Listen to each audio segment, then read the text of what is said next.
दैत्य महिषासुर की माता महिषी पहले वो एक अत्यंत सुंदर गंधर्व कन्या थी।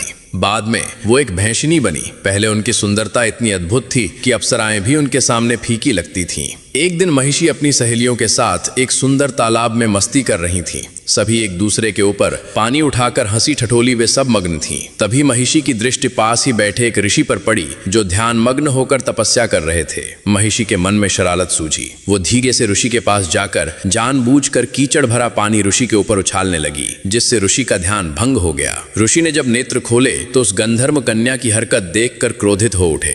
ऋषि ने कहा, हे गंधर्व कन्या, तुमने मेरे साथ ये ठीक नहीं किया। तुमने बिना कारण मुझे कीचड़ युक्त कर दिया और मेरी तपस्या भंग की। ऐसा घिनौनी हरकत तो केवल एक भैंस ही करती है। इसलिए मैं तुम्हें श्राप देता हूँ कि आज से तुम एक भैंस बन जाओगी। कन्या भयभीत होकर हाथ जोड़ने लगी और क्षमा याचना करते हुए बोली, भगवान, मैं अपनी भूल स्वीकार करती हूँ। कृपा करके मुझे इस श्राप से मुक्ति दें। तभी ऋषि का क्रोध शांत हुआ और उन्होंने कहा, मेरा श्राप कभी असत्य नहीं हो सकता, परंतु तुम्हें कुछ राहत अवश्य मिलेगी। तुम दिन के समय संपूर्ण भैंस का रूप धारण करोगी, परंतु रात में तुम्हारा आधा शरीर नारी का और आधा शरीर भैंस का रहेगा। जिस दिन तुम किसी संतान को जन्म दोगी उसी दिन ये श्राप समाप्त हो जाएगा। ऋषि ये कहकर वहां से चले गए। तभी से महिषी दिन में वो भैंस के रूप में रहती और रात में आधी नारी और आधी भैंस में रहती थी। एक रात जब राक्षस राज रंभ जंगल में भ्रमण कर रहा था, तब उसकी दृष्टि महिषी पर पड़ी। रंभ उसकी अनोखी रचना देखकर चकित रह गया। उसने पूछा, हे देवी, तुम कौन हो? तुम्हारा आधा शरीर इतना सुंदर नारी का और आधा शरीर भैंस का क्या है?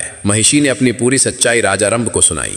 रंभ उसकी बातों से मोहित हो गया और एकांत में उससे विवाह कर लिया। कुछ समय बाद महिषी गर्भवती हो गई। उसी बीच रंभ ने देवताओं पर आक्रमण किया, परंतु युद्ध में रंभ मारा गया। रंभ के निधन के बाद महिषी ने एक बालक को जन्म दिया, जिसका आधा शरीर भैंस का और आधा शरीर राक्षस का था। उसी कारण उसका नाम महिषासुर पड़ा। लेकिन वह अपनी इच्छा अनुसार कभी पूर्ण राक्षस का रूप ले सकता था और कभी विशाल भैंस का रूप ले सकता था। आगे चलकर महिषासुर इतना शक्तिशाली हो गया कि स्वयं माता दुर्गा ने उसका वध कर दिया। अब माता दुर्गा को अपने दिल से मानने वाले भक्त कमेंट में जय माता दुर्गा अवश्य लिखें।